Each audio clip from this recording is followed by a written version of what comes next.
আজকে এই যে কই মাছ নিয়ে এসে কই মাছ রান্না করব।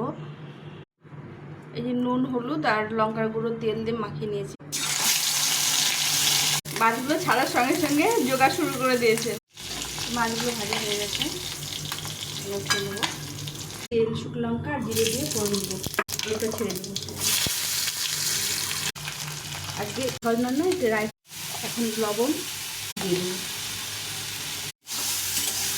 আদা জিরে লঙ্কার পেস্টটা দিয়ে দেবো, টমেটোটা দিয়ে দেবো। এই কাঁচা পাকা টমেটোটা কষানো হয়ে গেছে, এখন জল দিয়ে দেবো।